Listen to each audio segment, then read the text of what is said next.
Үш қыздың анасы күйеуінен көрген қорлығын айтып берді.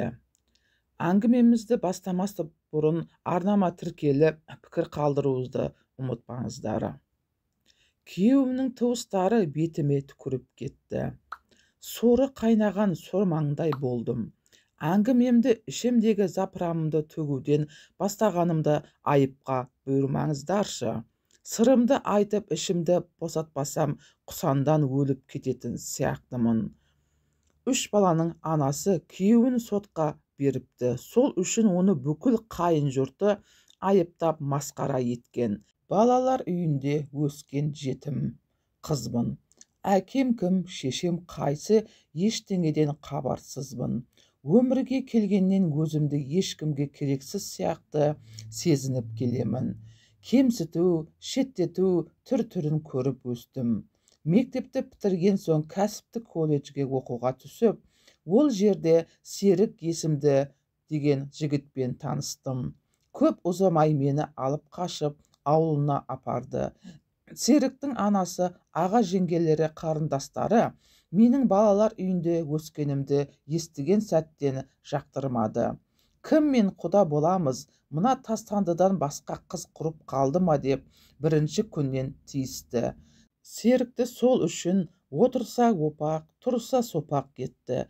Қатының жаман деп күнде миын жей бергесін, ол да зомби болып қалған. Қит еткен нәрсеге жұдырығын ала жүгіретін. Құдай куә ғой, енемнің тепкісінде, байымның сабағанында шыдадым. Беттеріне қарсы келген емеспін, бірақ бекірақ сорлы болыппын.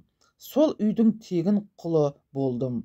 Ал құлды қай қожайын жақсы көруші еді.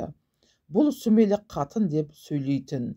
Абысыным да, енем де, қайынсіңлілерім де сөйтіп жүріп, үш қызды өмірге әкелдім. 8-ші жылғы аяқ басқанда қайнымыз үйленді де, біз аудан орталығына пәтер жалдап көшіп кеттік.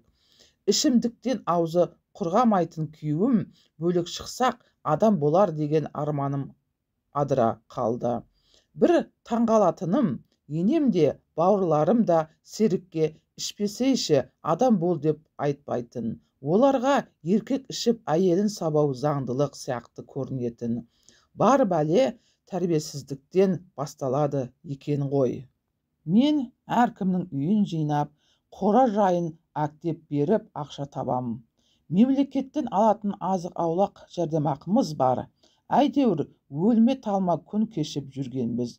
Үлкенім 8 жаста, одан кейінгіде 6-4 жаста. Жұмыс шыға қалса, кішкентай екеуін үлкеніме тастап, тамақтарын беріп кетемін. Әкелерінен қайран жоқ. Ішіп келіп үйде қайратпай ұйықтап қалса қонатынмын.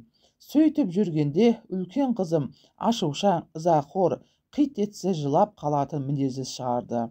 Бұл да әкесінен, бауырларынан қараудан мез болдау деп ойлайтынмын. Сөйтсем ол бергі жағы екен. Бір күні біреудің үйін әктеп кештетіп келдім. Қақпадан кірсем қызым сыртта жүр. Мені көре сала құшақтап жылап жіберді. Не болды деп сұрап едім. Папам ғой деді де ары қарай әңгімесін айтпай қойды. Ішке кірсем Серік тағы да ішіп алып, қорылдап ұйықтап жатыр екен. Қыздарымды жұбатып, шай тамағын беріп жатып қалдық. Тағы бірде үйге қас қарая келдім, үлкенім жоқ. Екі кішкентайым папасымен ұйықтап жатыр. Үйдің іші арақ сасып кеткен. Тағы да мас. Қызың қайда деген сұрағыма мардымдап жауап ала алмадым. Дереу сыртқа шығып, атын атап іздедім. Қора жаққа тығылып қалған екен. Дір-дір етіп әрең шықты, бірақ бұл жолы бәрін айтып берді. Соңғы кездері мама жұмысқа бармай-ақ қойшы деп жылап қалатын еді. Сөйтсем әкесі оған тиісіп келіпті. Осымен 3-ші рет мамаңа айтсам екеуіңді де өлтіремін деп қорқытты. Сен түк білмегендей жүре бер деген күйеуімді жатқан жерінде балталап тастағым келді. Бірақ есімді тез жинап, жедел жәрдемді қызымды ауруханаға апардым. Өсек аяңды ойлауға мұршам болмады. Балапаным сау болсыншы деп тілеп едім. Тоқ ішегі жыртылған, әбден қорқып қалған. Психологтың көмегінсіз болмайды. Аңаулы қиын, деді дәрігерлер. Сол кезде қызымның әкесін көрсе тұра қашатынын енді түсіндім. Оны ауруханаға қалдырып, жол жөнекей полиция шақырып, күйеуімді ұйықтап жатқан жерінен ұстатып жібердім. Сот болды, 5,5 жылға қамалды. Бәрінен де жаныма батқаны, Серіктің мен оны зорламадым, тек жай ғана жеңіл желпі кіргіздім. Бастысы аман сау тірі ғой дегені. Өйтіп айтқанша өлі салғаны дұрыс еді. Қарабеттің түк көрмеген енем, қайнағам, қайынсіңілерім өз байыңның түбіне жетті. Елге қарабет еттің деп сот залында бетіме түкіріп кетті.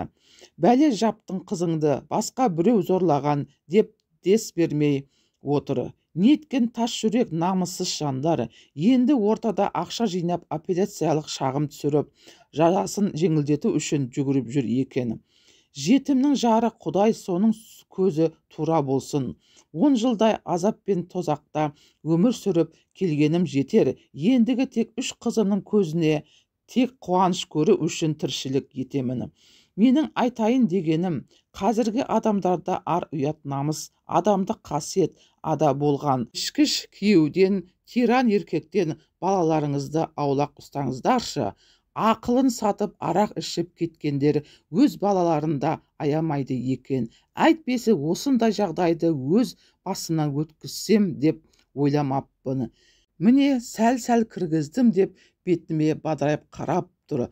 Мұндай әкелерден оңбаған Алла сақтасын.